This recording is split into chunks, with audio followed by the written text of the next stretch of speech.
Thirikari nĩ ĩrĩ na mũbango wa kũgacĩrithia mĩtũrĩre ya andũ arĩa maikaraga na mawathe gũkũ bũrũri-inĩ na njĩra ya kũmahe ciringi 2,000 o mweri. Akĩaria hĩndĩ ya ũheani wa wheelchairs taũni ya Thika, kũrĩa makĩria ma andũ 300 nĩo magunĩkĩte, PS wa Social Protection and Citizen Affairs Joseph Mutari augĩte nĩ megũtigĩrĩra andũ arĩa othe mena mawathe nĩ maikara mĩtũrĩre mĩega.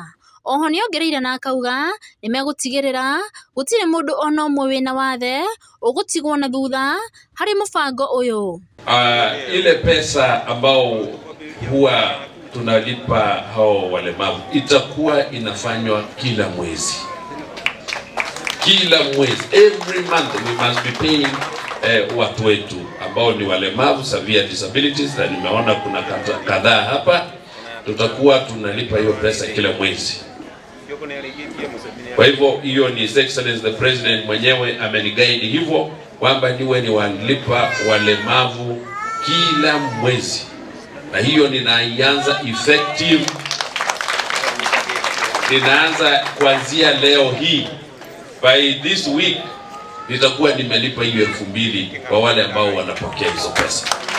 Mĩario yake nĩ nyitĩtwo mbaru nĩ mũmbunge wa Thika Alice Ng'ang'a ũrĩa wĩrĩte aciari matige kũhitha ciana ici, na oho nĩ aikĩtie ihoya kũrĩ thirikari na kuga wheelchairs ici itibatiĩ gũkorwo ikĩrĩhĩrwo magoti. Ati wale watu wote ambao watakuwa wanaleta vifaa ambao zinasaidia watu wetu hapa nchini, isikifika Port of Mombasa ni mara kwa moja inafunguliwa, inakuja, wasiwe wanasumbuliwa kule na watu wa KRA, ndio tuweze kufikia watu wengi zaidi. Mtu yeyote akipata msaada ya kusaidia watu wetu, sio kuambiwa lipia ushuru hapa, lipia ushuru hapa. Hapana, ushuru already ni wa watu wetu. Wewe wacha hiyo equipment ikuje ipatie watu wetu, ndio tuweze kufikia as many as possible. Ngĩribotera Njata TV kuma kanitha wa St Patrick ũrĩa wĩ taũni ya Thika, gũkũ nĩ kaunti ya Kiambu. Njĩtagwo Kate